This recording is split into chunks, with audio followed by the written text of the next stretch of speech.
اعوذ باللہ من الشیطان الرجیم بسم اللہ الرحمن الرحیم۔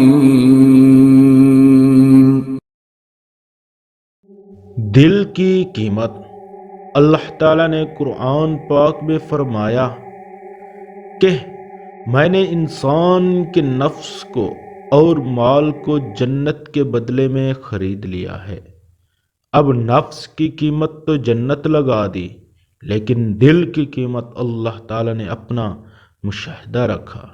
لہٰذا جو انسان اپنا دل اپنے رب کے حوالے کر دے گا، اللہ تعالیٰ قیامت کے دن اس کو اپنا دیدار عطا فرمائیں گے۔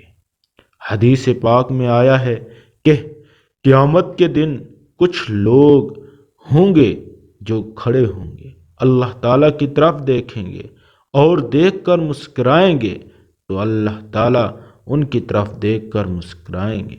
یہ کیسے خوش نصیب لوگ ہوں گے جو قیامت کے دن اچھے حال کے اندر کھڑے ہوں گے۔ اللہ تعالیٰ نے جنت کو بنایا تو اس کی کنجی رضوان جنت کے نگران فرشتہ کو دے دی۔ جہنم کو بنایا تو اس کی کنجی اللہ تعالیٰ نے مالک جہنم کے نگران فرشتہ کو دے دی۔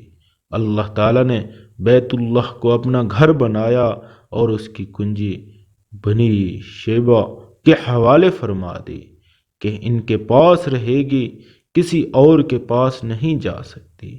اسی طرح اللہ تعالیٰ نے انسان کا دل بنایا، مگر اس کی کنجی اپنے دست قدرت کے حوالے رکھی۔ وہی دلوں کو پھیرنے والے ہیں اور وہ جسے چاہے الٹ پھیر دے۔ گویا ہمارے دل کا تالا اگر کھل سکتا ہے تو اللہ رب العزت کی رحمت کے ساتھ کھل سکتا ہے۔ لہٰذا ہمیں چاہیے کہ اللہ تعالیٰ کے حضور دعائیں مانگا کریں، اللہ تعالیٰ سے طلب کیا کریں اور فریاد کیا کریں کہ رب کریم، جب ہمارے دلوں کا معاملہ آپ کی دو انگلیوں کے درمیان ہے تو دل کے تالے کو کھول دیجیے تاکہ ہم بھی آپ کی محبت بھری زندگی کو اختیار کر سکیں۔ دل کی بیداری ذکر الہی میں ہے۔